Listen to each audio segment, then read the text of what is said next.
It's Nate. I'm back with Matt. It's the Sound of Niagara podcast. Streaming on Twitch TV, I think. Definitely on Facebook. Spotify, Apple. Check it out. Hey, Matt, what's up? Everywhere podcasts are found. What's going on, Nate?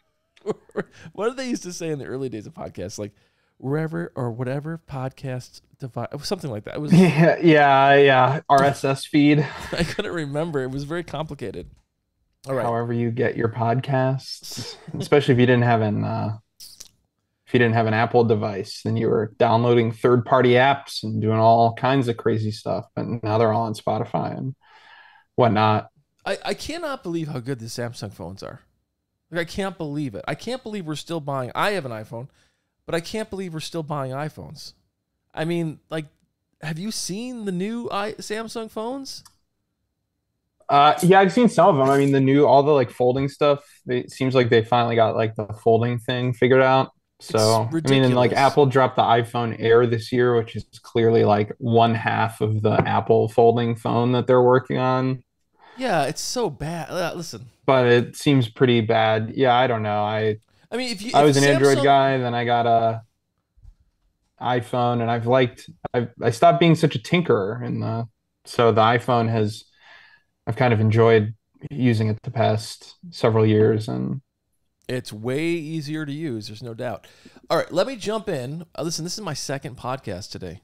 Can you believe that? Oh, really? You recorded already? I recorded with Tony O this morning. Oh, so yeah, Tony O. And then I worked all day, and now I'm here again. But I will do what I can to talk to you because you're so fun to talk to. So let's talk. I want to go first on the rapture that's taking place. Huh. Here we go. Well, you and I are still here, so we didn't do something. Are you ready for the 7 years of tribulation, Nate? Well, let me play a little clip of They're upon us. This crazy lady. Your phone. Don't forget to unlock your phone. If you are a pre-tribber like myself and you truly believe that Jesus is going to come back to his church here possibly within the next week, if not any day now, don't forget to unlock your phone, because I know a lot of people are writing letters. Yeah, bro. Listen, guys, it's still happening. What I need you guys to do is just take out all of your money, because obviously Jesus Christ himself said it. All right, well, listen. So what is it? A pre-what? So it's some part of the like I'm forgetting the like exact term, but it's something to do with the like eschatology and whatnot of the revelation, and whether you're like you think we're pre-tribulation is the like 7 year period that obviously that happens after the rapture. Yeah. So it's like if you think we're pre-trib, then it means that it hasn't happened. The rapture hasn't yet happened yet. Post-trib means that it has happened and that we're now like living through the 7 years and the seals are being unlocked and whatever. But so I think that's what she was saying is that she's a pre-tribber. So she seems to have believed that the signs were pointing toward yesterday being the day that she would ascend to heaven. A pre-tribber. Oh my god. So why are all these people doing this? Like they got sick of QAnon, so they need something else? I honestly, like, I'm not on that side of TikTok. I think the unfortunate events that happened at Charlie Kirk maybe like made them think that it was some kind of prophecy, or I honestly, like, I have no clue, but shout out to social media for just like enabling all different flavors of mass psychosis. I think I don't know what to say. I mean, I really don't know what to say. Revelation, by the way, the book of Revelation. It's not Revelations for those out there. It wasn't a huge part of Mormon teachings when I was a kid. We didn't believe in the rapture. I thought maybe I'm wrong, but I thought the rapture was originally like a Jehovah Witness thing.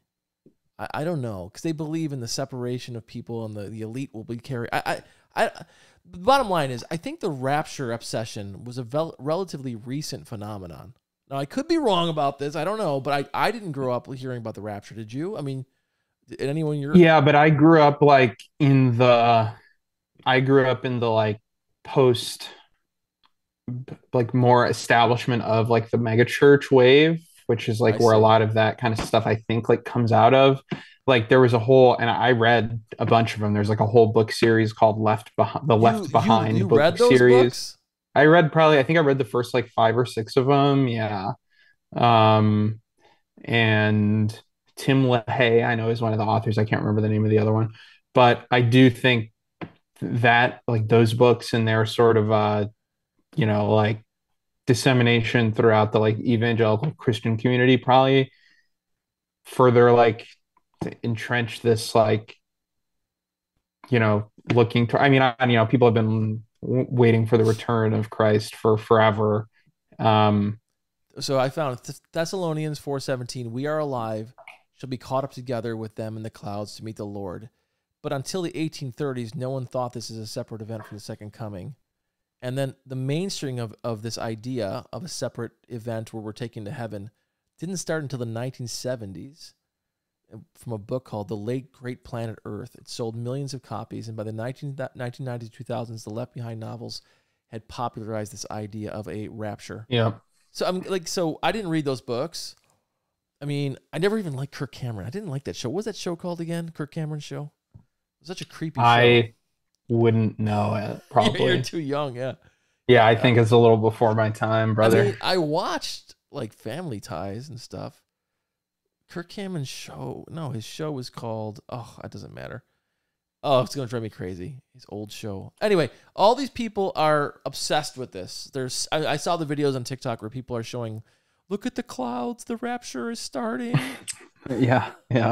Growing Pains, that's what it's called. Okay. So I think it's part of a general displeasure with Trump. I really do. I think that people thought Trump was going to change their lives, and they realize, oh, nothing is changing. We don't want to admit we're wrong. It's against human psychology to admit we're wrong. So let's pretend some horrible thing is about to happen, and we've somehow chosen correctly anyway. And it's just going to be, I don't know. It's depressing that people are this. There's a quote from Carl Sagan about he fears a future where Americans will be obsessed with the quote unquote demon haunted world, and where we're obsessed with crystals and visions and prophecy, and we move away from science. Yeah. I think we're there.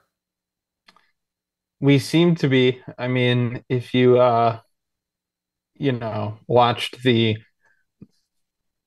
was hard to tell whether it was a political rally or a funeral or a memorial or a stadium version of a tent revival on Sunday, but it was nuts. Yeah, I mean, I think we pretty clearly are there, and I know that Megyn Kelly had some thoughts about the demonic presence and let me fast forward to Megyn here in the world. And Erica and Charlie feels like a good segue to this.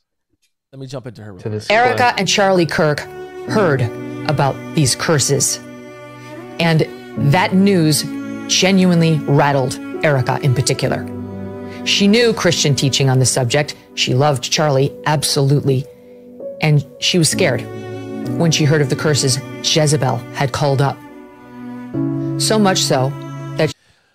So Jezebel is do you have, are people in your life followers of Jezebel? I mean, not like anymore, but I feel like in like the first Trump administration, they were like more poppin' or something. I think Jezebel was more like a millennial thing, like early millennial thing. It comes from the same milieu of a lot of the, like, who's that girl?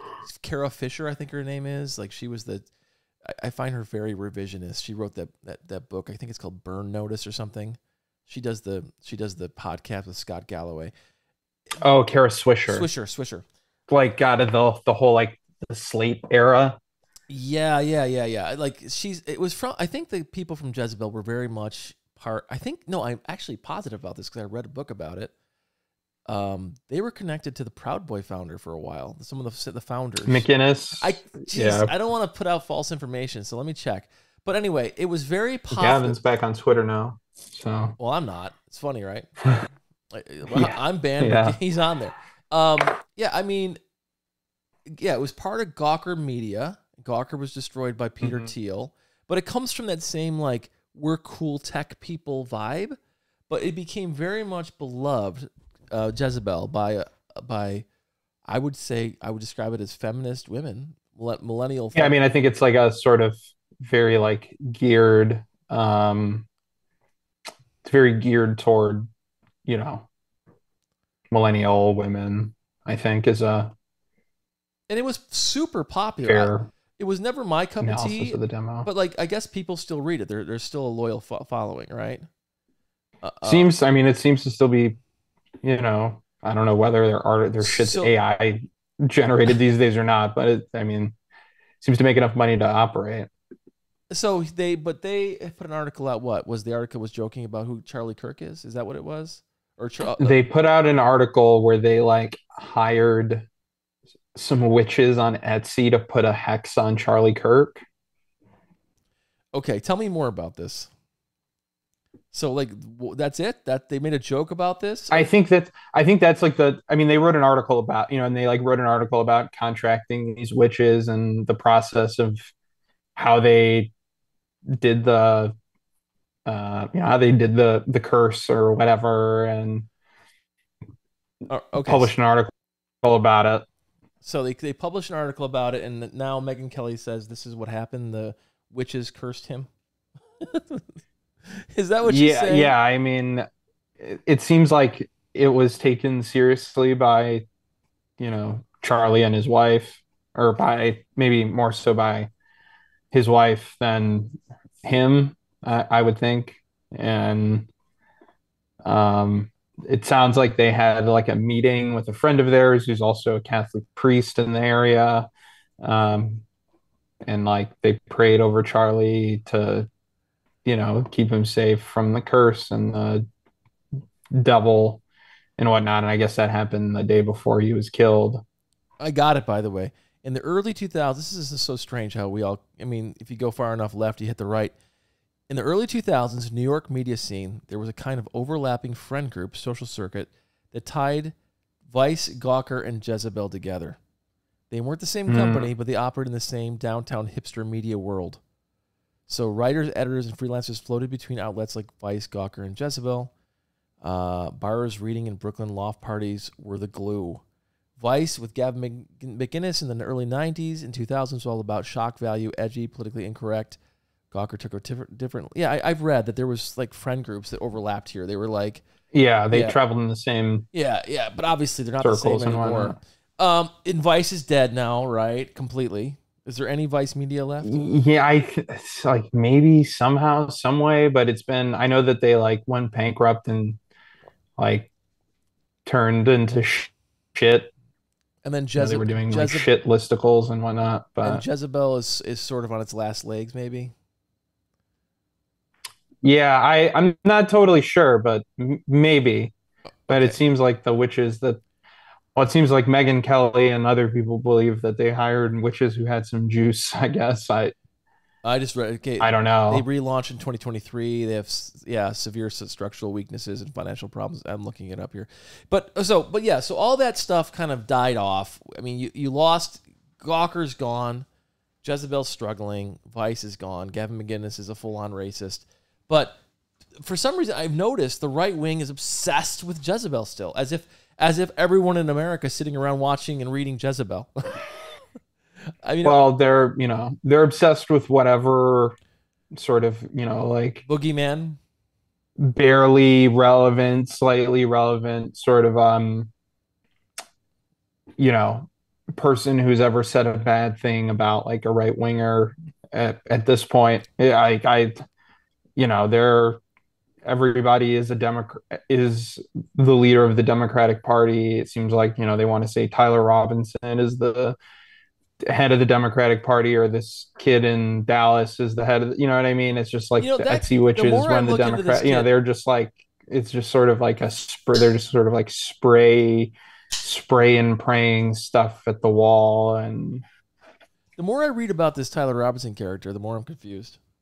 Like I told, you know me well. I grew up Mormon. I don't remember ever sitting around on Christmas morning with T-shirts that had swear words on them. Like I saw these pictures of like his mother's social media. Yeah, that's right. I did see those pictures where they had like yeah, it was like they had like a-hole or something written on it. I was just like, that's not the church I grew up in. I mean, I've heard that there's a different kind of culture, like a kind of a Jack Mormon culture in Utah, but I was very troubled. Okay. So I don't know what he was. I mean, his father's a cop. That probably tells you more than anything else. I mean, I think, do you believe, like, there's all these, speaking of conspiracies, obviously Megyn Kelly just is crazy. They've all taken the Alex Jones route, and now they're like, let's make it as whacked out as possible so people watch. I mean, do you really think... Yeah, definitely. I mean, you think... They are severely whacked out. That's true. I mean, that's one of the funniest things Trump says. Whacked out of their minds. He's totally whacked out. I obviously don't like the man, but when he says it, I can't help but laugh. I'm sorry. Forgive me. But anyway, they're all whacked out now. They're all like into magic and weird stuff. I don't think they believe any of it, but they say they do. Even like... Yeah, I mean, like we're returning to the, like roots of, I mean, like these people they're all in, I get that like some of the more famous authoritarian leaders of the 20th century were into like occult stuff that wasn't religious, but this feels like occult stuff that's been sort of like tacked on to religion.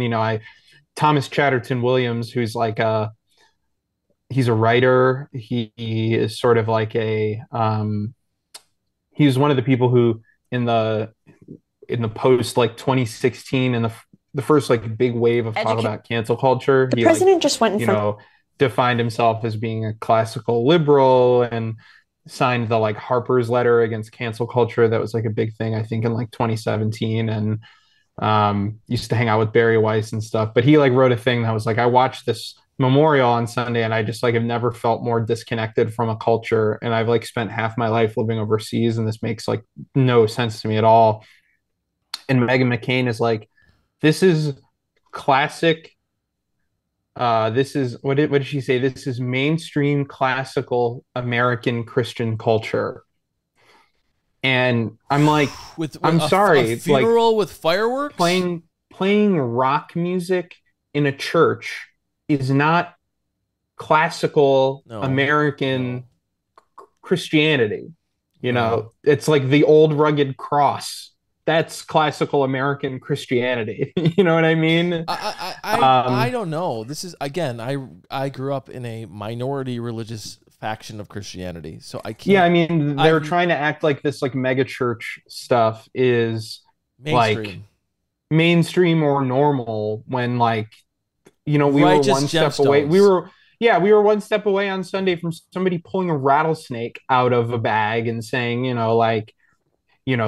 I'm covered in the blood of Jesus and this, spirit of the devil and this rattlesnake can't hurt me. It's like the stuff that my mom used to like talk about traveling preachers coming into town in rural West Virginia in the 1950s. You made a great point though to me. When I first saw Charlie Kirk's wife and some of these people, I called you and I said, Matt, this is crazy. And I give her lots of credit, I don't care whether she believes it, really. I think it took a great deal of bravery to get up there and say, I forgive. And maybe it was partially performative, but you made the point to me first. You're like, all religion has an element of performance in it. And I'm like, yeah, it does. You're right. From a Catholic priest with the robes to a Buddhist temple, there is a level of performance in it. And I can understand this is from a tradition I'm not used to. The part that bothered me more than anything else was the parts that are absolutely against Christianity, where you're like, he's like, I hate my enemies. And like literally the Bible says, hate your enemies. And like, what's his face? You don't literally like channeling Joseph Goebbels, Stephen Miller. You're nothing. You build nothing. I mean that there was like, I was talking to Meryl, my girlfriend, over the weekend, and it was like influenced by the conversation you and I had and the TikTok that I made.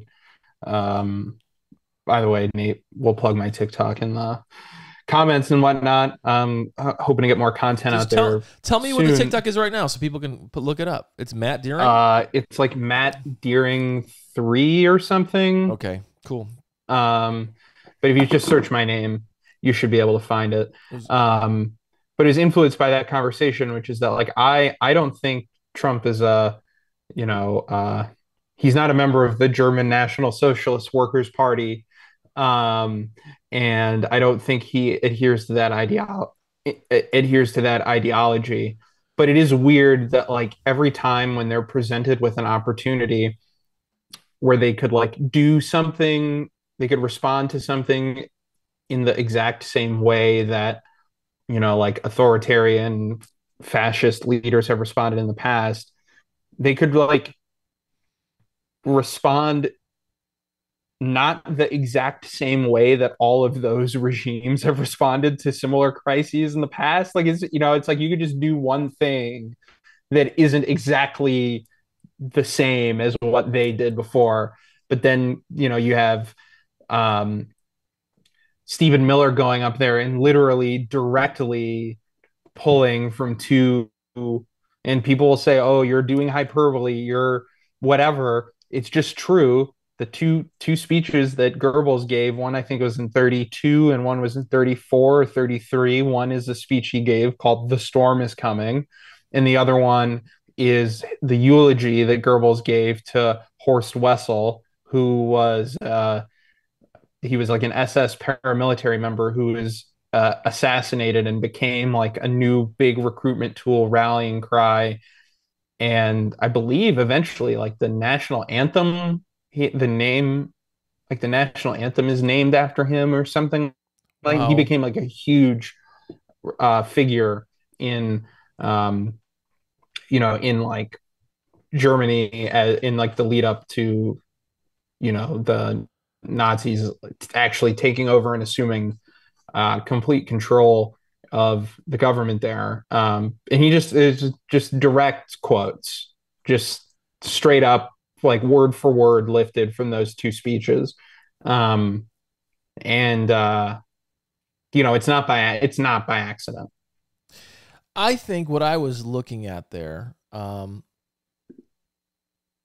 I think what I was looking at from Stephen Miller and from like, Elon Musk and also many others. I don't know about Peter Thiel. Peter Thiel's a little more complicated. I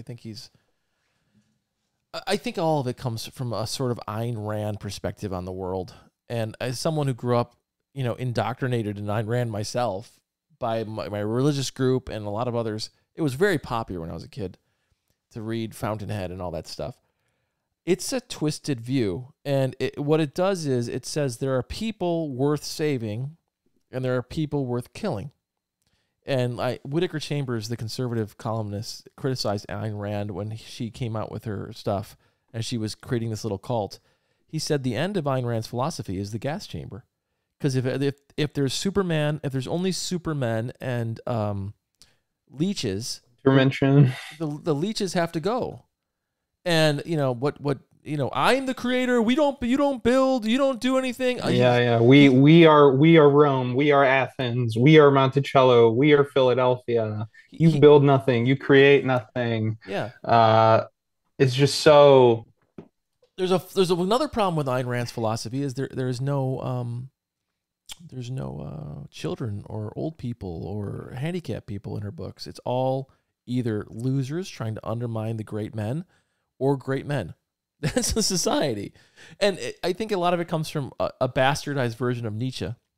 And,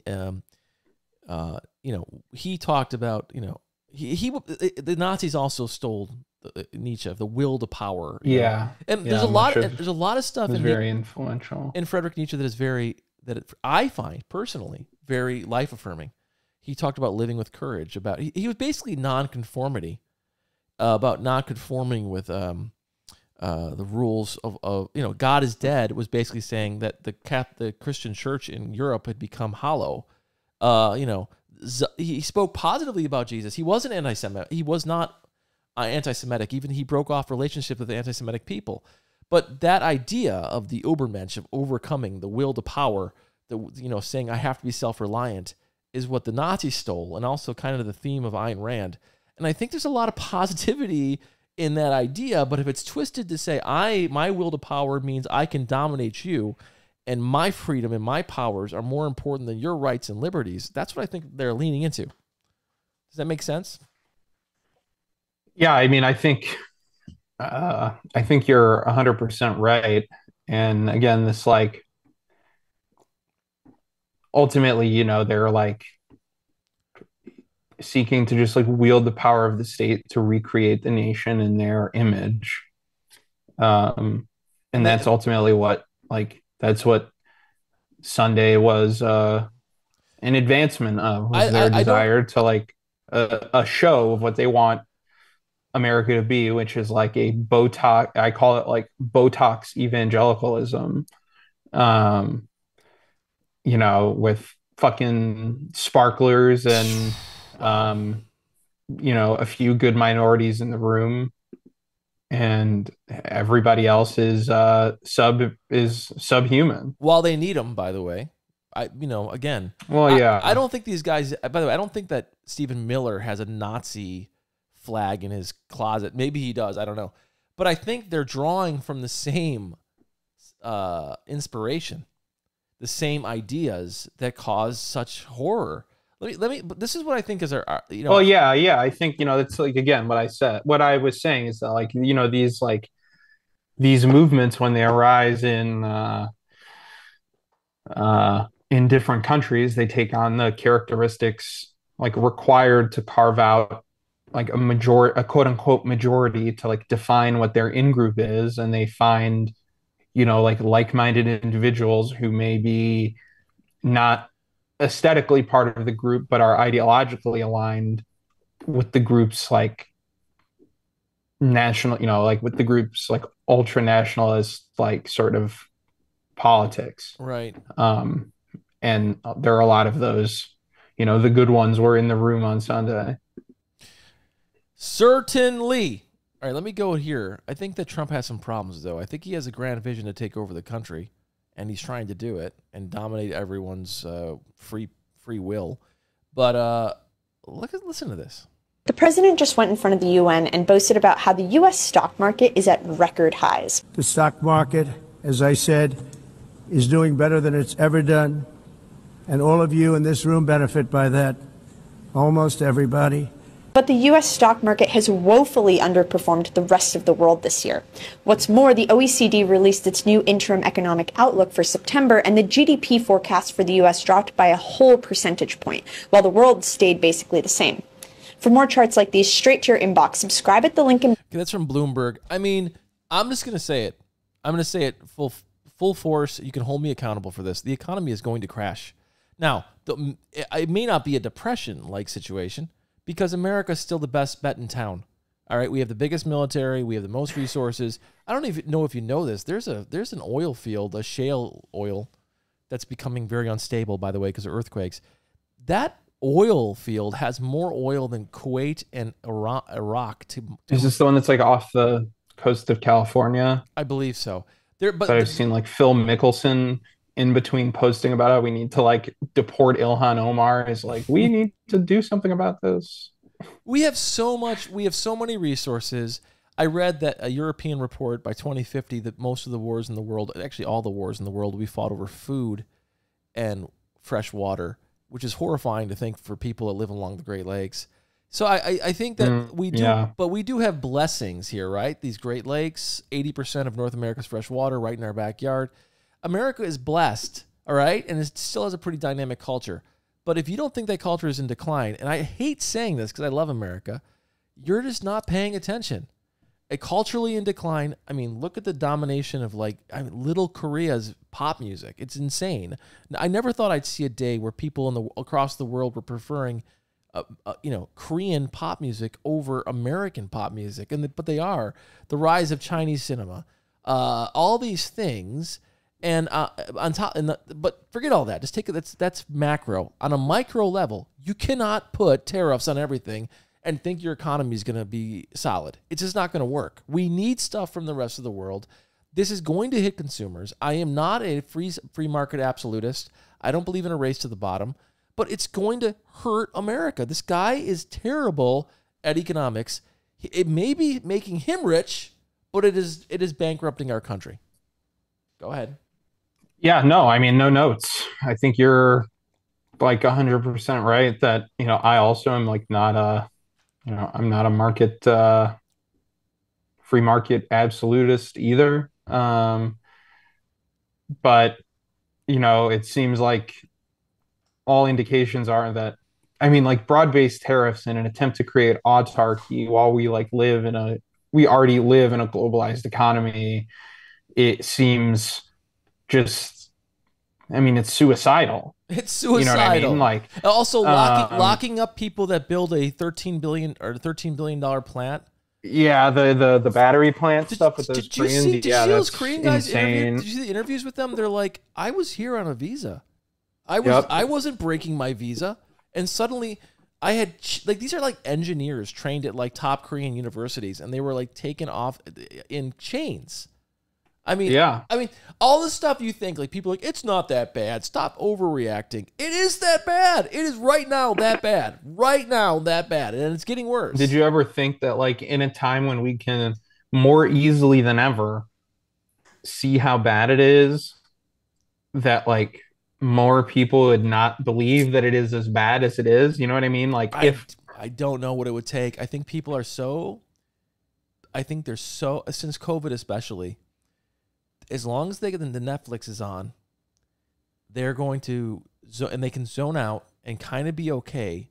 This is what I really am afraid of. I think there's an aspirational problem. I think people have lost their desire for more. This is what you want from a country where we don't have health care and we're all just kind of surviving while these people pitch their meme garbage to us. When I see Nancy Mace in particular, oh man, how does anyone vote for that woman? Remember, she was 5 years ago. She was like a reasonable, not like anti-Trump conservative, but like a principled, she was a principled conservative who was like not viewed as being friendly to MAGA at all. 5 years ago, she was pro-trans. Yeah. Yeah. And now she's just sort of clearly, I don't know. Again, I hate to speculate on the mental health of a person, but she seems to be like in the midst of a like really long, crash nervous out, breakdown. Yeah, now, as someone who's been, she's crashing out. As someone who's been like criticized for the way I look for years, like I mean, it's like their number one thing, soy boy. Like you know me, by the way.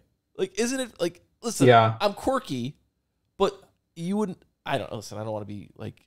Listen, they just think you're arrogant. Soy because if you're not right wing, you're soy. I mean, like, and if you are right wing, you're based and not soy. Like the people in my general life think I'm too aggro, and like they're like you need to chill out, and like. But anyway, so I get that it can cause you to be very much. It can cause you to feel bad about yourself, but like she's putting her beauty out there as like a sign of merit.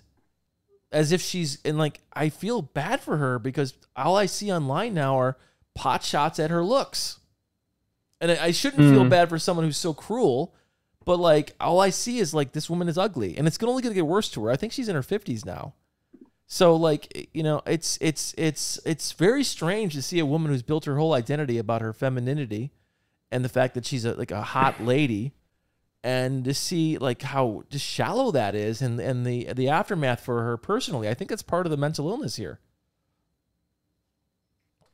Yeah, I don't know if she's like, I don't know if she's like got a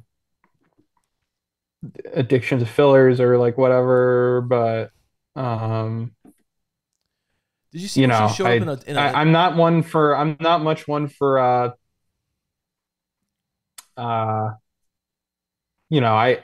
I think like ad homing people and insulting their looks is bad, but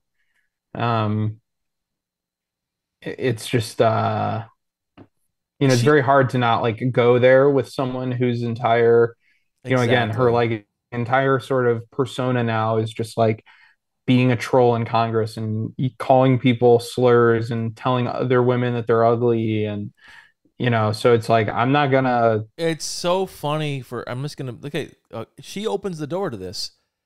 It's so funny that she makes fun of the way Ilhan Omar looks. I mean, Ilhan Omar is really pretty. Sorry to say that, but she's really pretty.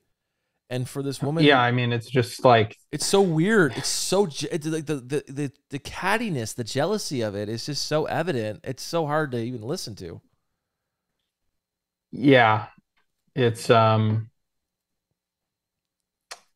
it is hard to like take her seriously. It's because you shouldn't. She's like a deeply unserious and obviously like unwell person, Well, who like should lose well, she's going to lose her election. I think she's going to lose, but who knows? I mean, as a guy who lost to an indicted criminal and federally indicted criminal who lied to the populace openly, and also to a man who was a insurrectionist, I don't know what's going to happen.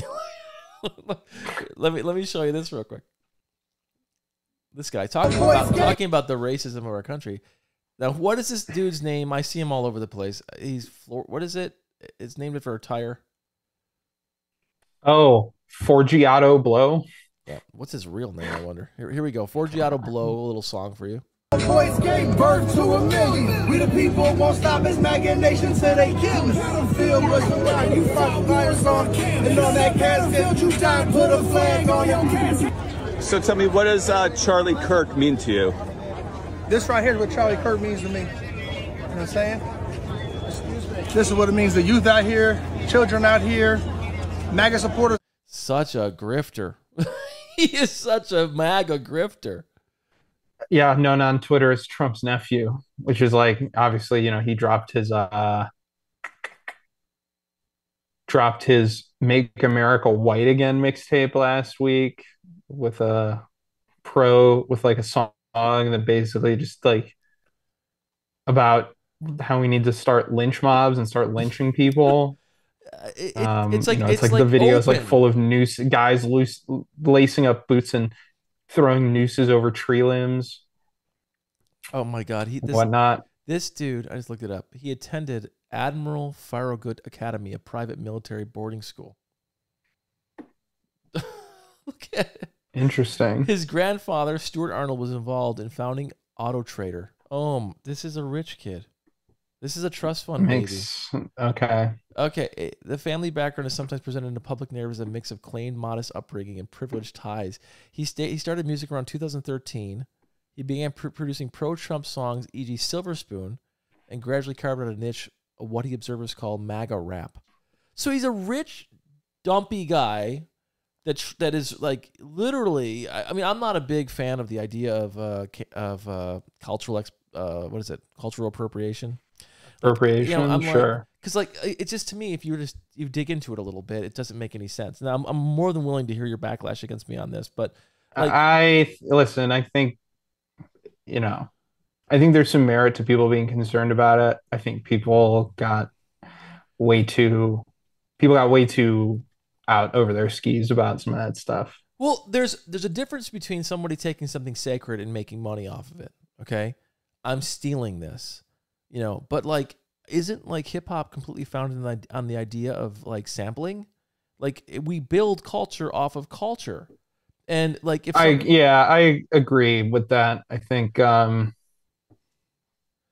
That being said, if I was a rich kid from Clearwater, Florida, like this guy, or from the my father was a very wealthy car salesman in the suburbs of Detroit, and suddenly I'm a rapper, it does make you raise your eyebrow for Kid Rock or these other guys. You know what I mean? Yeah. I think that's fair. I mean, I think you even see the same thing. Post Malone even did the same thing, right? He was like a rapper, got famous, he's a rich kid, was a rapper. Was he a rich kid? I'm pretty sure, yeah. Wow. And then like made a lot of money doing sort of like hip hop stuff, and now he's country. He's like gone full country, and yeah, is hanging out with the Get Me to God's Country guy or whatever. So this guy's a scammer. I mean, he looks like a scammer, but now, like, literally, he didn't have a career in rap. I mean, he looks musty. He looks like one of those figures like that you'd see in the mines of Lord of the Rings, working with. Yes. I say I literally has like a Minecraft beard. All right. Yeah. Okay. Let's go to the UN real quick. I know I'm jumping around, but I'm trying to get a lot. There's so much happening. Let's go to the UN. This is Trump. Oh, the United Nations have sabotaged escalators.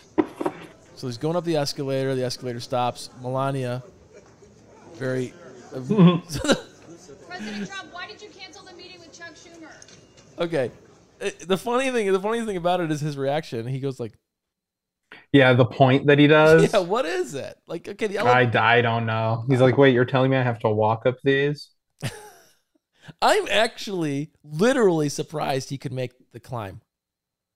I was actually surprised. I mean, I don't know. I mean, he he goes up the steps at the plane or whatever, but like it's just true. I saw people who were like Trump, when he has to get on Air Force One or whatever, he goes up the stairs. But I saw people who were like, the president was in a fatal funnel. Whoever hit this button needs to be, like investigated by the Secret Service and arrested for trying to, like assassinate the president. I think that Carolyn Levitt said that. And it's like, how is it a fatal? So it's a fatal funnel if he has to walk up the escalator, but not if he has to stand on the on a relatively slow moving escalator. Like, let me tell you the truth. This is what I believe. Just soy. They're all very soy. I believe the entire UN the UN is run like crud. Okay, I've met people that have worked at the UN and they don't seem to know anything. Sorry if that sounds like a MAGA guy. I want the UN to be effective. I think it's a great idea. I sound like Trump now. That's what he said too. But everything is run by committee. There's no leadership. There's no one. Everyone wants a title without responsibility. I've met people who work at the UN. I couldn't believe how unwilling they were to say basic common truths or even take a position on anything. So my guess is there's no one even in charge of maintaining the escalator properly. It's right. Yeah, that's probably true. It's probably underfunded. There's no proper staff. Most of the jobs are given away to rich kids, like the internships and stuff. So it's probably run like garbage. And that's the sad truth of why the UN is part of the reason why the UN is so ineffective is because it is an elitist organization run as for years, my entire life. If you get a line saying you worked at the UN, it was another, feather in your cap, another climb up the pedigree ladder. I bet no one's maintaining anything over there is my guess. God forbid with the, I have to look at the bathroom. Sure. What do you think? I mean, it sounds like what actually happened is that like a videographer, somebody trying to catch, make another one of these fucking, hype videos of Trump. It sounds like a videographer like accidentally bumped the emergency stop button. Wow.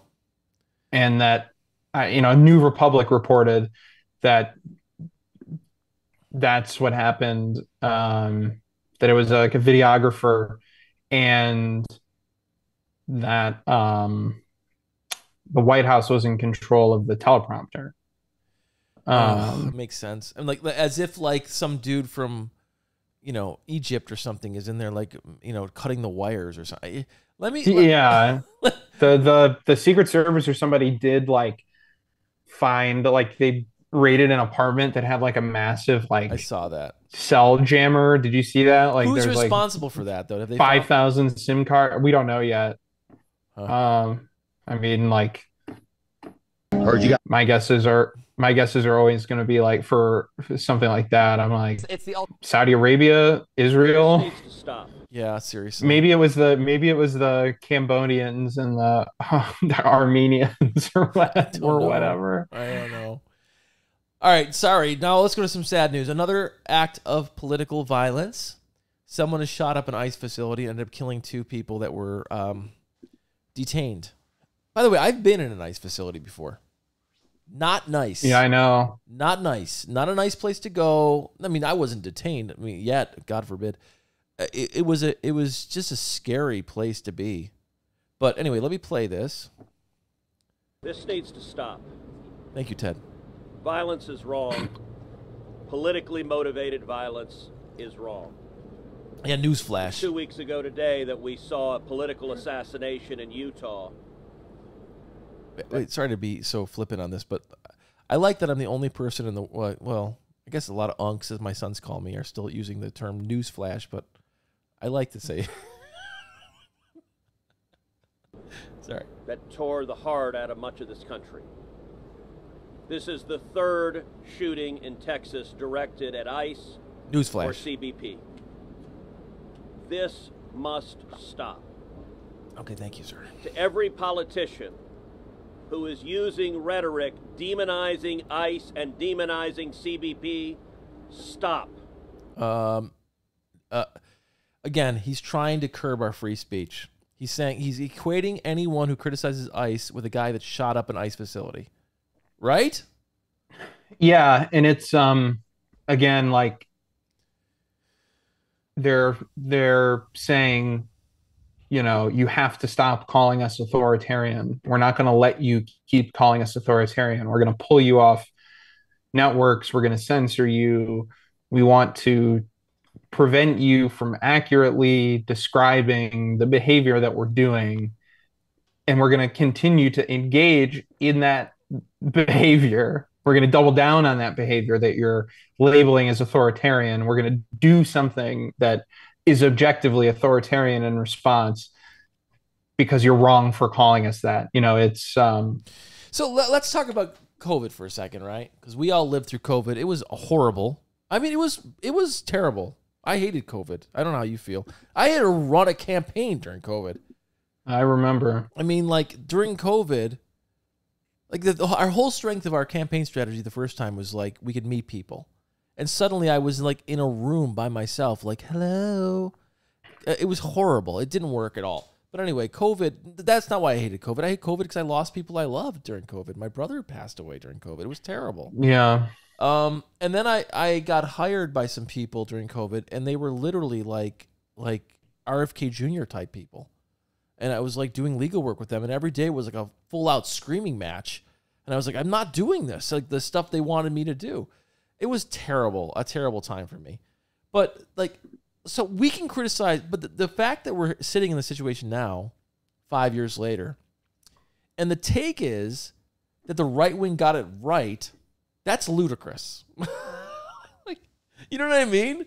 Like the takeaway from COVID is the people that were storming state capitals with machine guns were correct. Well, the first takeaway should be to always remind people that Donald Trump was president in 2020. Very true. That's the first thing to remind people of. Donald Trump was president. If you hated the way COVID was handled, why did you reelect the guy that was president during COVID? I mean, good point. During the beginning of it, it's just so much of what they talk about happening. They'll constantly reference 2020 this happened in 2020, 2020 that. Yeah. And like Donald Trump was the president. Was there like stuff that Democratic governors or public health people, like, I don't know, we could say like, oh, they could have done better, but like, you know, it was an emergent disease, and like the press conferences were a little ridiculous. The endless press conferences from local leaders too. Like everyone was using it as a chance to get on television. I thought, for sure. I wouldn't have mind press conferences from health officials, but like the nonstop press conferences from local elected officials, like I'm gonna fix COVID. I'm like, shut up, constantly. I mean, Cuomo was on television all day. He was on television more than I'm podcasting. And it was crazy. And then, and I remember complaining about it at the time and getting my head cut off. Like, they're like, how dare you, Nate? How dare you have an objective thought? Don't you know what the company line is? Anyway, that was problematic, but so was the way they vilified people. I mean, let's be honest, that there was problems on both sides, but the takeaway shouldn't be that COVID was nothing. Now, let me ask you a question, though, because I hear RFK Jr. the RFK Jr. crowd bringing this up all the time. There wasn't the mass... Okay, I don't want to even get into this, but I'm going to. I already started. There wasn't the mass deaths in places that were unvaccinated. Is that because there could be a lot of reasons for that? Like, I'm talking about foreign countries. Now, huge swaths of Africa where it had no vaccines. And you didn't see massive deaths. Now, that doesn't mean the COVID vaccine didn't work. That doesn't mean any of these other things they say. It could mean we just didn't have reported deaths. It could mean a lot. I don't know what it means, but we can't even have these conversations because one side is convinced it was a grand conspiracy of the Chinese and Fauci to somehow give us a secret chip in our body, which is crazy. And the other side doesn't want to have even the basic conversations of how did it start. Like even talking about, well, did this start in a Chinese lab? Was considered racist. Now, I thought it was more racist to say that it started from someone eating a bat. Like I thought the wet market argument was way more racist. I'm like I've been to supermarkets in America. They don't look that clean either. I mean, like you see what I'm saying? Like we couldn't. Both sides have some level of accountability and blame for what happened during COVID. That's all I'm trying to say. And I think it massively undermined the confidence of the American people in all of our leadership. Yeah, I think that's true. I mean, I think, you know, again, I think that I think that people tried to make the best judgments based on the information that they had. You know, like whether or not people thought that one narrative was racist versus the other, like, you know, like I do understand that there was like, you know, Trump was calling it the China virus and there was some amount of racist. Like, you know, like anti-Asian, you know, there were like anti-Asian hate crimes. Wait. My family experienced this. Yeah. We experienced this in the grocery store a couple times. But so, yeah, there was terrible stuff happening. I'm not trying to say that. No. Go ahead. And, you know, I do think, you know, like people's confidence in public institutions was further undermined during COVID, largely because there were people who were very, there's a lot of money to be made in undermining them. And, right. You know, Elon and his friends played a large part in that. And, you know, now we're seeing the complete and total decimation, you know, whether or not the vaccine was perfect, or the way that it was, you know, like advertised to us was, you know, in hindsight may have not been 100% accurate. Well, this is what burns me up. We've now gotten to the point where like mRNA technology, which is like awesome. It's like a very, you know, it could be huge in treating cancer and everything else. In treating cancer and any other kind of like emerging diseases and like, you know, getting vaccines to market quickly. You know, whether or not the vaccine was like 100% effective at stopping transmission, which we obviously know like wasn't true, you know, is very different than like saying that it was causing all of these other ailments. You know, we've got Nicole Shanahan. I saw her, you know, talking about all the stuff she has to do to like get her spike protein levels down because she took the vaccine. And who is she? I don't know who that is. She was RFK's running mate. Oh God, I remember her. She was a liberal, and now suddenly she's like a MAGA person. It's crazy. Yeah. And and you know, now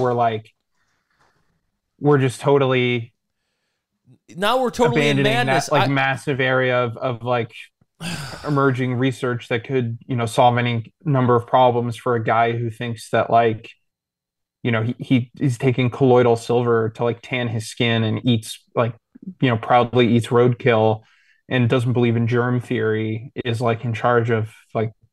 Is he taking silver to tan his skin? Is that real? That's what I've read. I've read that like his like skin pigmentation is a result of some supplement thing that he takes. There was a cult that did this for a while. Did you know this? I did not know that. There was a cult that was ingesting, I think, silver, and they were making their skin blue. Yep, that sounds right. And I know there's those like blue people in like West Virginia who are like super inbred. I mean, this is my take on all of this, if I may. Sorry, my thing's screwed up. I'm fixing it. Like, yes, heard me just go off about the fact that I thought both sides got a little bit messed up, right? But Yeah. But I think that's true. But one side was profoundly worse. The side that was like lying to people and telling us to take hydroxychloroquine, what is that called again? Hydroxychloroquine? Hydroxychloroquine and ivermectin, like this guy who's the Senator Ron Johnson from Wisconsin is like still just obsessed with like talking about ivermectin every fucking day. And it's like, just like, it's not comparable, guys. It's really not comparable. All right. There's no comparison here. And I was trying to compare ivermectin to like the MMR all the weirdos in my family and extended family and friend group who were like giving me QAnon crap during that time. You weren't right. Just because there were some issues with the rollout of the vaccine, or there's some issues about its efficacy or whatever else, you were blatantly wrong because you were selfish and you wanted to go to the gym.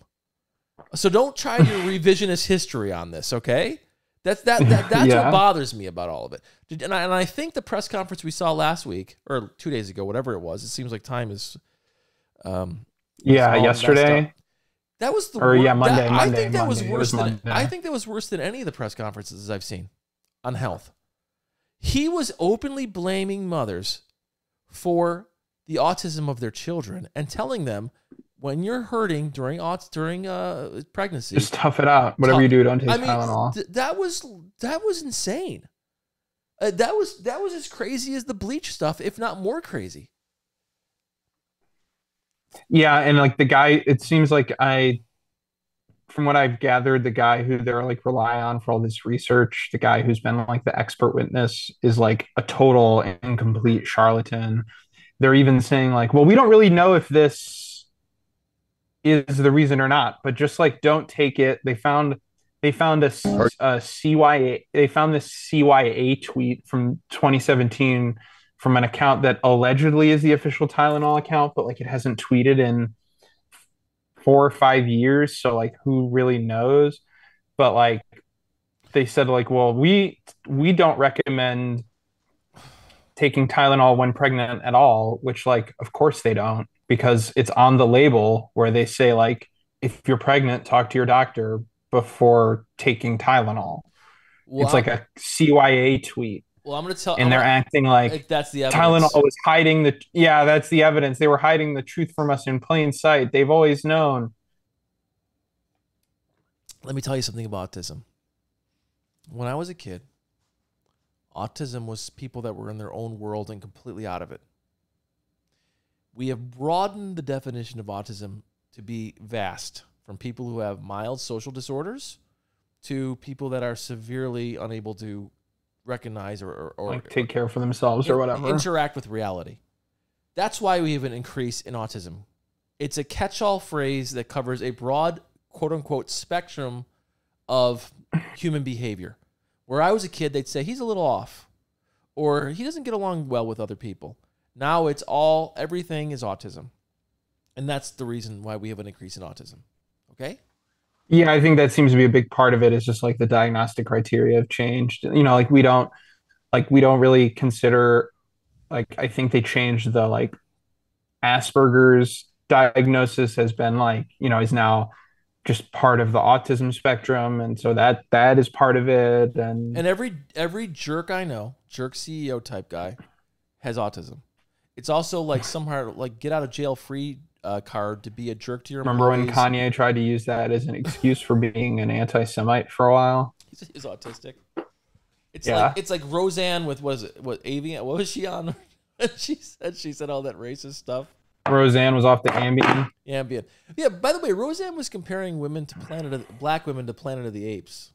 She's acting like she's some martyr. And she's like comparing it to like the Jimmy Kimmel. I mean, they're just lying. JD Vance went out and said, "Oh, the FCC chairman just made a joke in a post online." That's not evidence that he was. It's like he was on a fucking podcast multiple times. JD Vance is the most disturbed person in the whole thing. I think. I really do. I think he's. Oh yeah, for sure. JD Vance, and I keep emphasizing this. The guy didn't call himself Vance until he graduated from law school. Did you know that? Yeah. I mean, I can't remember what his previous like last name. I can that tell he you. used was His name, his stepfather's or whatever. His birth name that everyone knew him by was Jimmy Bowman. Right, Jimmy Bowman. And now he's then he became let me go through his names. I want all of his names because it's so weird. Like someone changing their name when one, I don't know. Birth name James Donald Bowman. Okay? Then he later changed his name to his stepfather's name, James Hamill. Never JD. Then he changed his middle name to David. And then he became James David Hamill. His current name is James David Vance, where he's taken his grandfather's name or something and shortened to JD Vance. Isn't that weird? A little bit weird? What if I called you one day and said seems like somebody who's not very confident in his identity. Wait, let me go here. Theo Von. Ready? Heard you got deported, dude. Bye.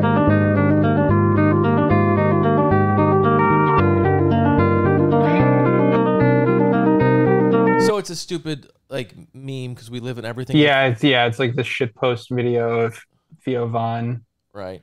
So and Theo Von's like, he tweeted out like my position on this is more nuanced. Dude, listen, I'll take all converts, even late converts, but you're not a convert.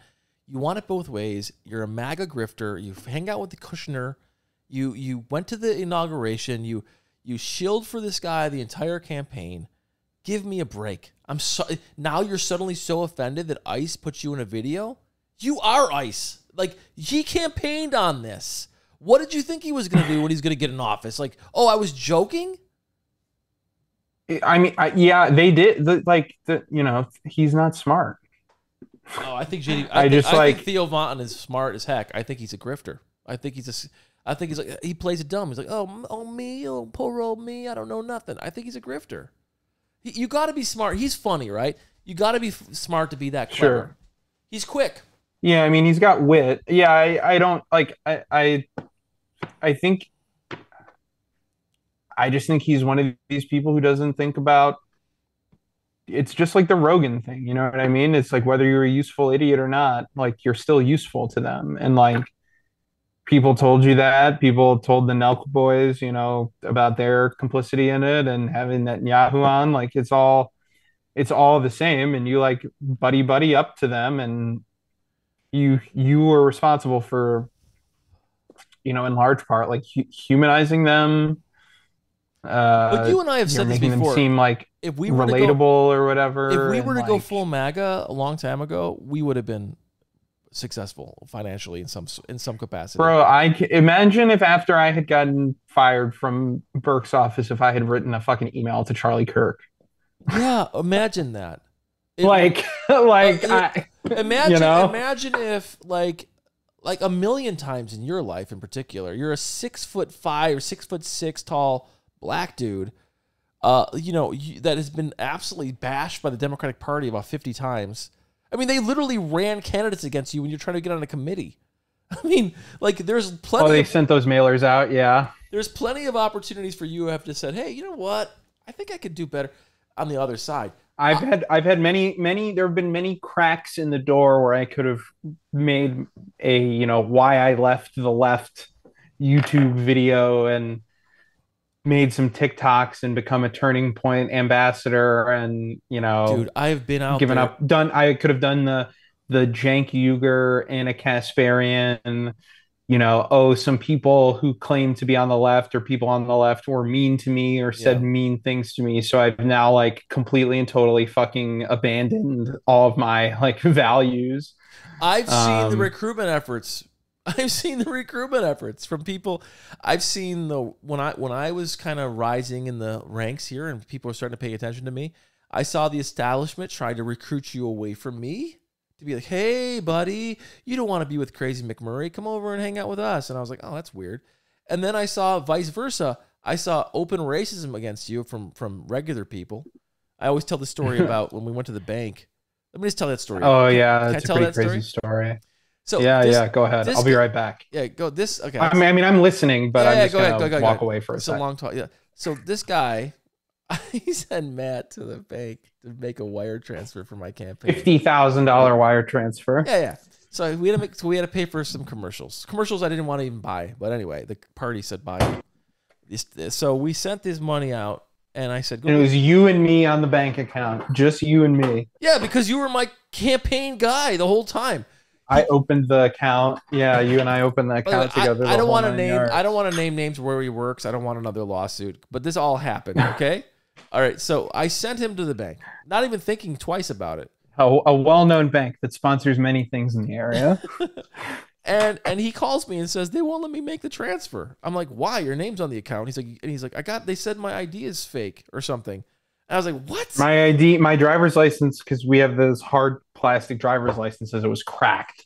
So I went in, literally, without any identification whatsoever, zero, and I made the wire transfer while Matt sat there. That's a fact, right? And the lady said to me, "We can't be so careful," and with a wink. And I was like, "Are you serious, lady?" Oh yeah, I mean the whole thing about how like.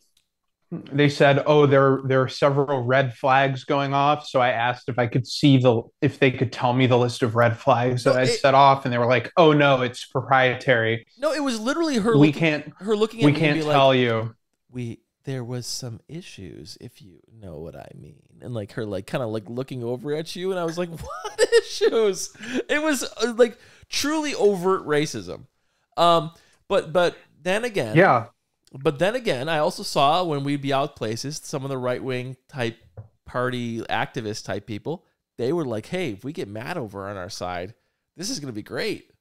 You know what I mean? Like I saw all kinds of, so my point, I guess my yeah. I mean, when I ran for council, you know, the Republicans reached out to me and asked if I wanted to, you know, run on their line. And I was like, the person who reached out to me was somebody that I like know personally, had known for a long time. Like, know he's a good person who might not be on the MAGA authoritarian crazy train, but right. I'm like, you know, my grandfather might have been a Republican, but I'm not a Republican, bro. It's 2022, 2023. What are you talking about? My point is there is no brand for the Democratic Party to sell. And no offense, for me personally, I mean, it's starting to change now. They're like, hey, we need everybody, all hands on deck, emergency here. But for a while there was like, hey, the last guy we want pitching ideas for us is a relatively wealthy white male. So like, I mean, like, listen, some of the hostility I used to get in some of these committee meetings, like, don't you think you've had enough time? Anyway, it doesn't matter. Well, yeah, now, and you know, like, there wasn't a brand to sell for us, is all I'm saying. You're not a brand to sell. You're not a brand to sell, but, you know, the current congressman who, you know, like, oh my God, really seems to love the money that he gets from AIPAC. And, you know, I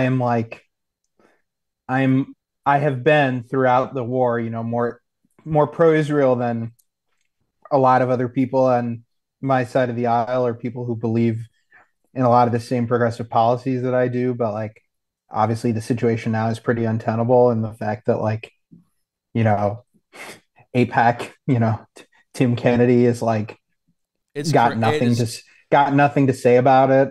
He's also currently attempting to expand the ranks of Trump's you know, Gestapo secret police by mandating the hiring of more CBP officers. You know, he can say it's about the peace bridge all he wants, but it's so, ultimately, like dude, it's so repulsive. And let me just say, to the Buffalo Democratic Committee members who supported this guy and literally didn't ask questions, that suddenly after 20-something years, our congressman resigned in the middle of his term to work for Shays with a $3 million payout from NVIDIA and in stock purchases, and then you allowed his buddy, his fundraising buddy, who took his New York State fundraising money to run for Congress without actually running for Congress, just to get appointed, and you didn't say anything? Listen, I went to that committee meeting, and I said, listen, you can't give this guy a nomination like this. And And because I had been very crafty in the past to record some of their insane comments during these public meetings, and they were insane. Let's be honest. It was. Is it crafty to just put your phone in your breast pocket in your suit? I didn't even do that. I put my phone on the table. Hell yeah, man. I actually said, "Is this a public meeting?" And they said yes. I said, "Great." So I'm like, "I'll record the meeting." There was, like to have. So the second time I came, they were prepared, but the questions they were asking me were so incredibly in the weeds. It's like, on April 4th, 2014, you tweeted out. It was like so detailed and like so. Well, right. Again, they were much more interested in your tweets and your like connections to institutional fundraising than any set of. What are my connections to institutional fundraising? Than a set of strongly held values or. I remember they wrote that one of the local shills, I don't want to name his name, but he wrote this thing about me during this period when I was like, we can't just appoint this dude who has this sketchy history of like being with like Steve Pigeon and these other corrupt people. You're going to appoint him to be a congressman? Why? And I remember one of the local party shills wrote a letter where it was like, McMurray's fundraising is... I've never taken $1 of corporate money. I haven't. As far as I know, I've never taken $1 of corporate money. It literally said that I took money from Cindy Montana. Cindy Montana was... Cindy Montana was my assistant on Grand Island who may have some small LLC or something, and they were acting like this was...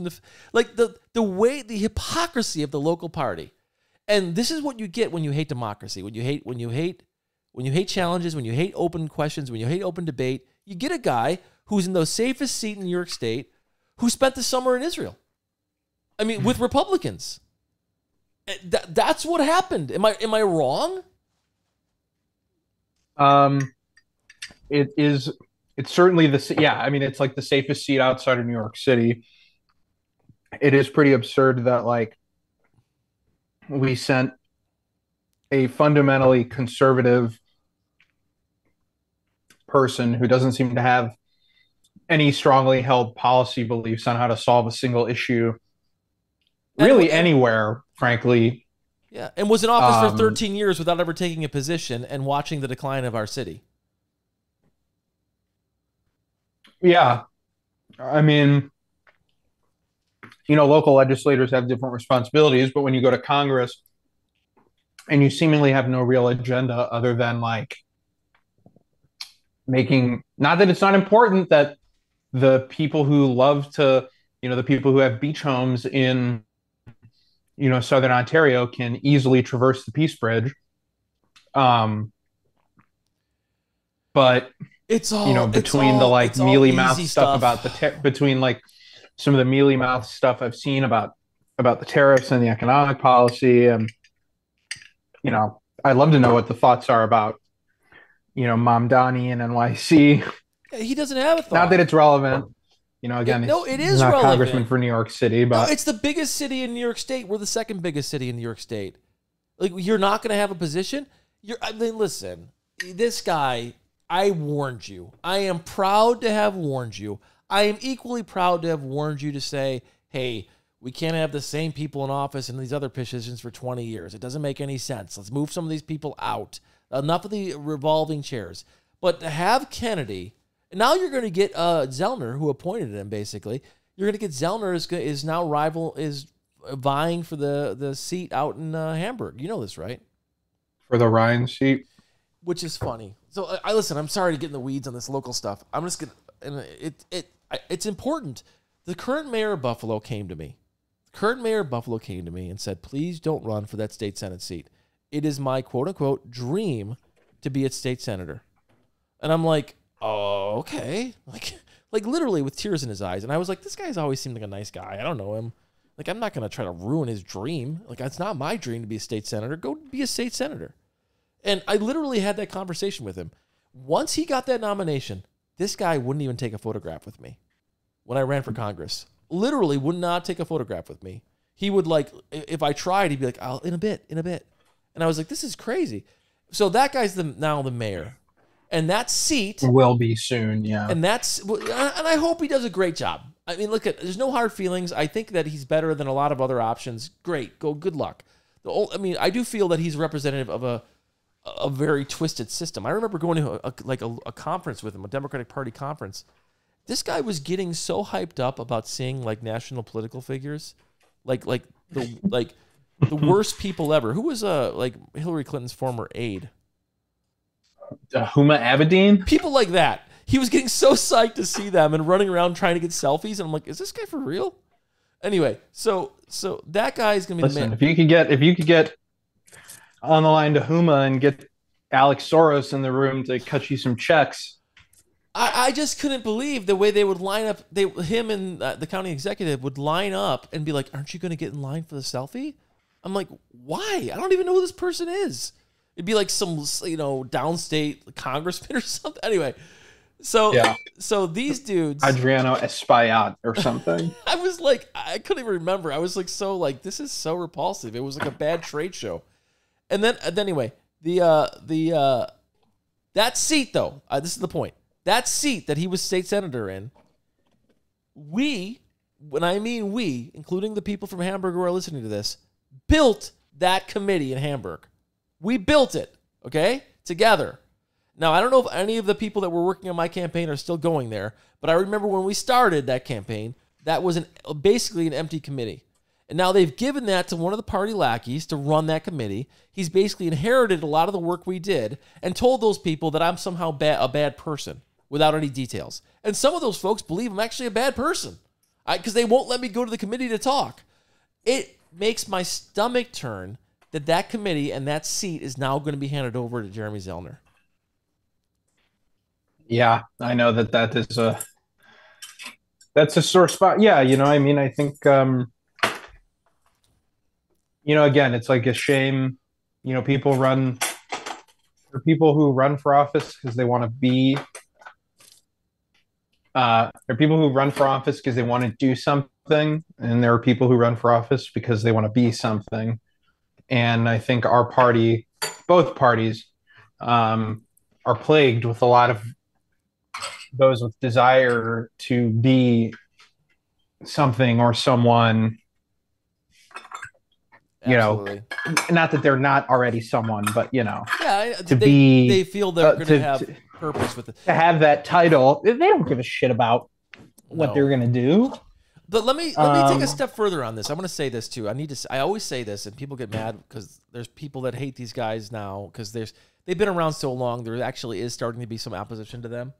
But unlike Tim Kennedy, who is a complete cipher, I'm sorry, he is. It's like talking to there's nothing there. Do you remember when I had that big press conference at the Fashion Bug, old Fashion Bug, and he hid in the bathroom until it started and then snuck out of the bathroom and grabbed the microphone? Yeah, I remember that. I mean, this guy is a nothing. He is a nobody. I mean, he's a weirdo.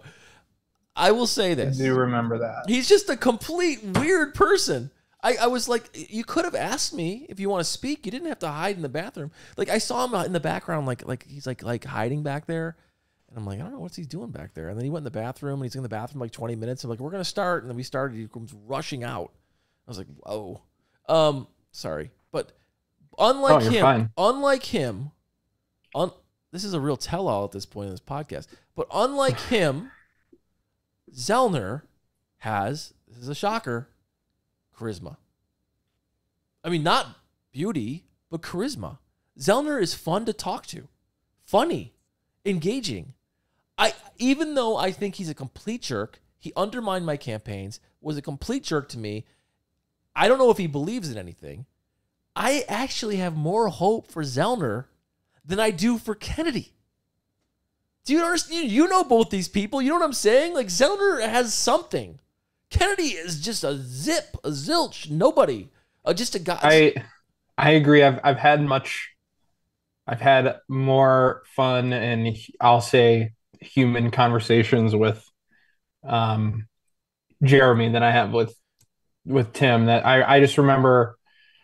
I remember early in like 2017 going to a parade in some event in Lackawanna, and I was very involved with the it was either 2017. Yeah, it was 2017. I was very getting involved with the like campaign for New York Health that was trying to pass a um,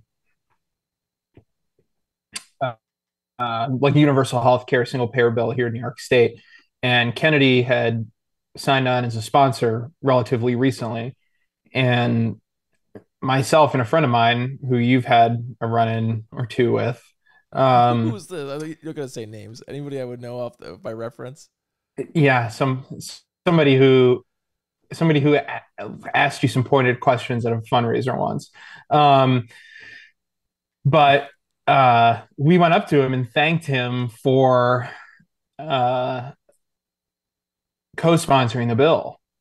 And we're like, whether or not like I don't necessarily support that same bill anymore, but we thanked him for, agreeing to co-sponsor it and signing on. And it was right after John McCain had, given his thumbs down to like stop the repeal of Obamacare. And his response was, oh, well, thank God for John McCain. We don't have to worry about that anymore. Wow. And it just, kind of like, it says something that, like, again, whether or not the bill you think was the right bill, was a good bill, whatever, that like you didn't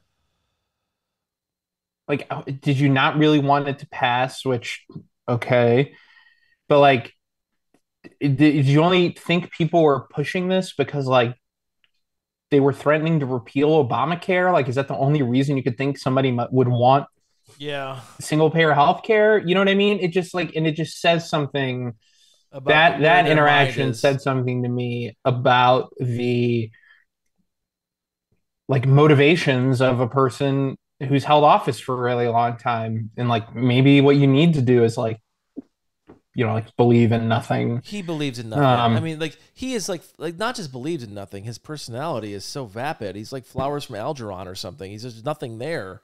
He's like zoned out. He's like, hey. I mean, but Zellner though, if you go out with him, and I'm not trying to praise him, I think he should go do something else. I mean, but I do think he is likable in the very like basic sense of that you could sit down and talk to him and have an emotional moment with him.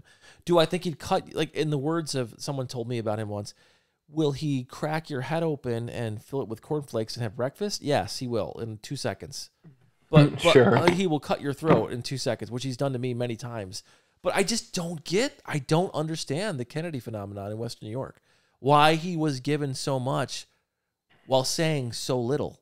Like literally saying nothing. Like I guess that's what if it was successful in politics is you just have to be. Listen, the money talks, and he gets the money from untoward sources. The guy takes MAGA money, and then he's like, "Okay, let me explain to everybody out there how it works. Why do you need money in politics? You're probably like, well, why do you need money? You need money to hire staff, or no. The money feeds the machine. This is really simple. If you experience it like I have, the districts are carved up into gerrymandered districts, okay? So there really isn't a democracy in those districts. If the Republican district if there's a Republican district, they'll endorse somebody, they'll win. There's no way you can flip it. Look at the numbers, how often seats get flipped. Maybe purple seats get flipped, but true red seats never get flipped. True blue seats never get flipped. So whoever the party says is the guy is going to win. That's the limit of your democracy.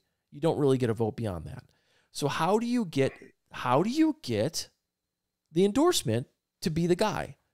You actually pay the machine. You feed the machine. You pay for the machine's consultants. You pay for their advertisers. You donate to other candidates. That's true. In my own race, I know that one of my opponents gave like a sizable donation to like one of the local Democratic clubs. Not that they wouldn't have endorsed her anyway, maybe, but I think that was the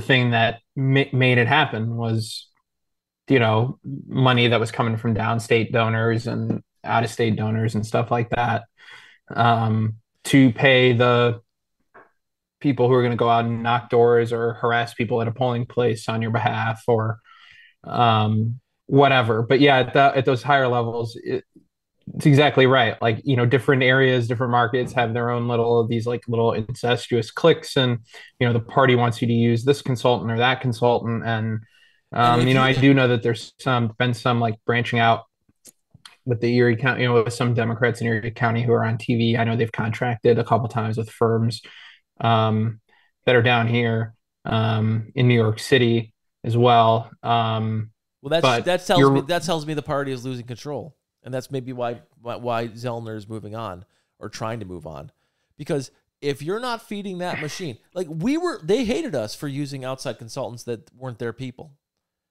You remember when I was running for Congress? I remember. So the money is required to literally bribe the system so you get their support. That's how this works. And I was too naive to understand that. I understand that now. So Kennedy doesn't say anything, goes to Israel all summer, takes money from AIPAC, takes money from nefarious groups. But they like him because he feeds their machine. That's how it works. It's as simple as that. Look at all the money. Look at all the money he gave to the Democratic committee before he got the endorsement. Sure. Yeah. I mean, again, like I said, it's not about, it's not about values, and as Democrats what I'll say is, if you're an established Democrat, you've been able to, for many years, get away with like playing defense and like not proposing anything really, right? Because like until like Biden was in, we've been playing like from the time that Republicans took the majority in the Tea Party years, really like the Democratic Party has been on defense, trying to defend Obamacare from cuts and Social Security from cuts and Medicaid from cuts and all these other things. So we've like been able to avoid, like proposing new solutions that will sort of tackle like forward-facing problems or pre-existing problems. Again, is evidenced by the whole, we don't need a new healthcare bill because we're not going to repeal, right, because the Obamacare repeal was quote unquote stopped at that point or whatever. Right. You're able to rest on those laurels, and we've done a lot to like chase energy and new ideas out of the party. Some of that is, like people like AOC have learned seemingly how to really kind of get along and got a lot done in the Biden administration. She gets a lot done because she's got cash. She's got cash, and she donates to other Democrats. And I think she kind of, came in and like, and she's moral. I think she's a moral backbone, which is and I think she became more of like a team player. She was like a ride or die for Biden, and like a lot of the was it the Inflation Reduction Act or the infrastructure bill? Right. One of them essentially like was like all the green energy investments, all that shit was like all Green New Deal stuff that AOC and the progressives basically got into those bills. So they like managed to actually get a lot done. Biden administration proposed and passed a lot of really good legislation that unfortunately like Trump is going to be able to put his name on all of the buildings before they're done and take all the credit for it. But your point is, we're plagued with a lot of people in the party who like have no beliefs or thoughts of their own. They just like, I'm a Democrat, so I defend these democratic policies because and they rely on that's what, and even though the polarized world, our polarized politics says I should do, which they rely on totally valid. They rely on the allegiance of the rank and file people who go to the committee meetings in small towns and show up to the big meeting to endorse. They rely on those people for credibility.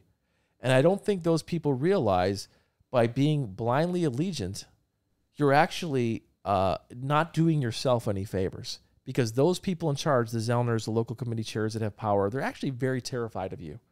They're very terrified that you're going to get 2 or 3 committees together and say, you know what? We want a primary. You know what? After 20 years, it would be healthy for the party to have a primary. Or, you know what? India Walton's okay. We're not going to destroy her. She won the primary. We believe in the primary process. It should be. And like I don't think people locally do that because, again, they're relying on their livelihood or their social network. I mean, I know someone that you know very well. Yeah, I mean, it's all, it's like you tell people all the time, like Parks and Rec is real life. Veep is real life. True, so like true. It's like petty personal bullshit. And, you don't want somebody to look at you the wrong way at the watering hole. There's a guy I know. Friday night. There's a guy I know that you know, we both love, and we're not going to say him by name. Older gentleman. Mm-hmm. Okay, his guy we usually call him a first two initials, like JD. You know what I'm talking about. Oh yeah. A good man, a wonderful man. He will not see me in public anymore because he is so connected to the party, and his identity as chairman is so important that I have to meet him in my house or his house. He doesn't want any of the party establishment to see him talking to me because I'm like seen as like this Trotsky character who they want. He won't. I'm like, are you serious? I'm like, come on, man. Let's meet me at the pizza place. He's like, no. You gotta come to my house. That's nuts. And the Democratic Party, that's just a small issue, but the Democratic Party with that type of groupthink isn't going to beat MAGA.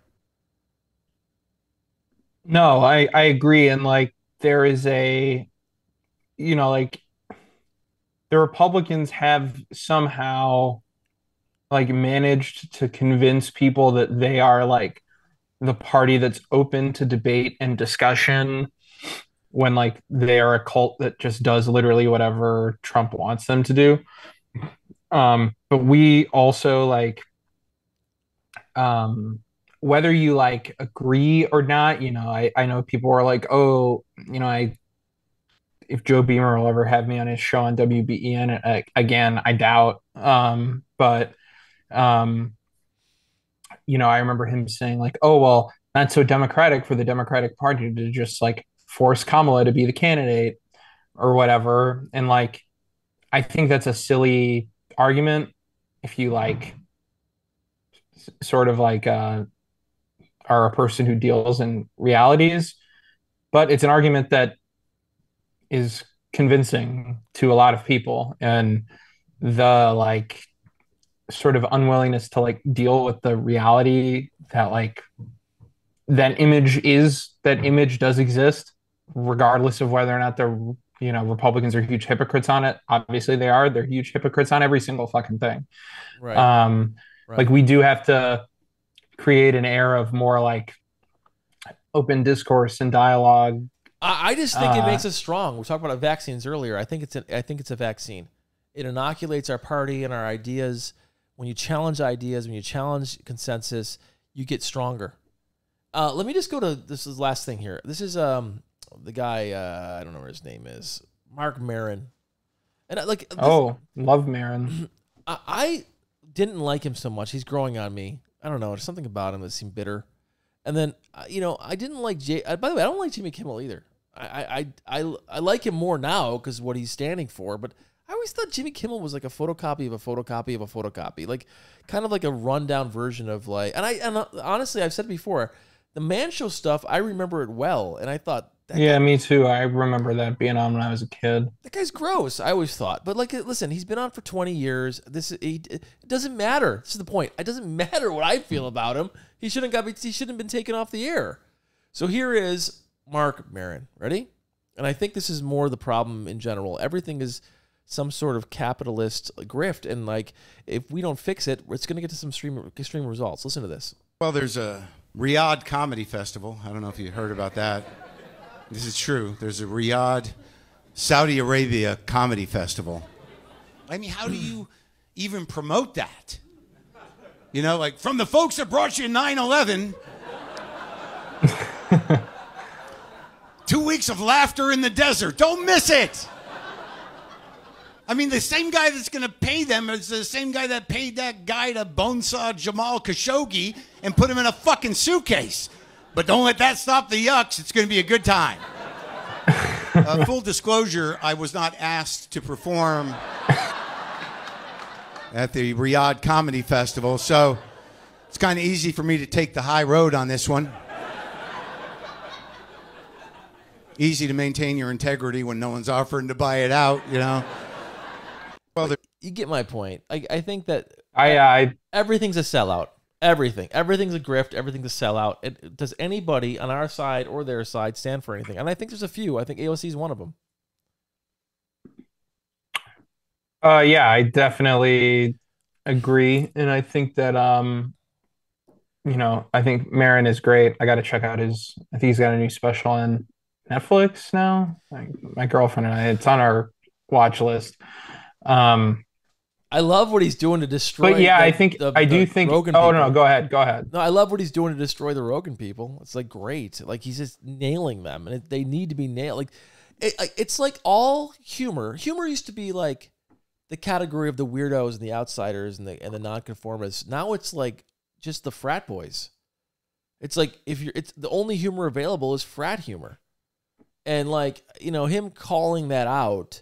And saying no, this is the genre of Carlin, who got banned, and Lenny Bruce, who went to jail, and the people who challenge convention, not the people who fought for institutional power, the people that challenged institutional power, and like these comics that are like the stormtroopers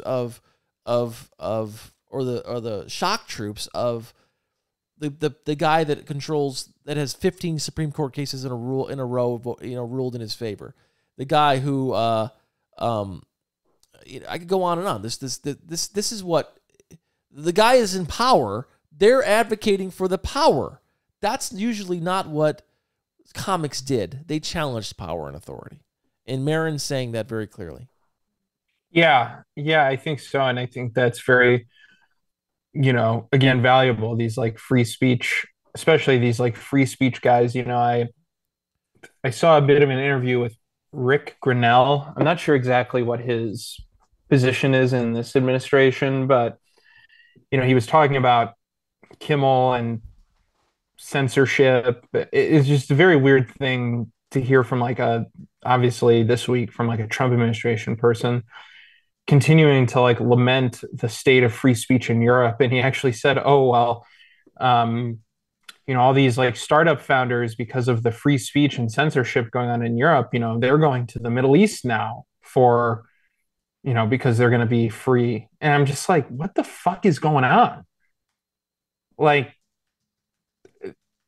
the Saudis are pro free speech because they're having a comedy festival and like don't want to and there's no censorship. Put any kind of restrictions on the algorithm or have GDPR. You know what I mean? It's just like, so you're going to go to places that are, effectively like theocracies with all sorts of like speech codes and, like forced religious observation because you're so upset about European free speech standards. Yeah. It's well said. Well said. Listen, it was fun. Let's do it again. Let's do this more often, man. It's just us chatting. We chat anyway. Yeah, that's why I texted you tonight. Yeah, I'm glad you did. But I got to go because I got to get homework done for my kids. So. Yeah, I got to do some dishes and eat something. So. Well, here's a little good timing. All right. I'll talk to you soon. All right, dude. Peace out.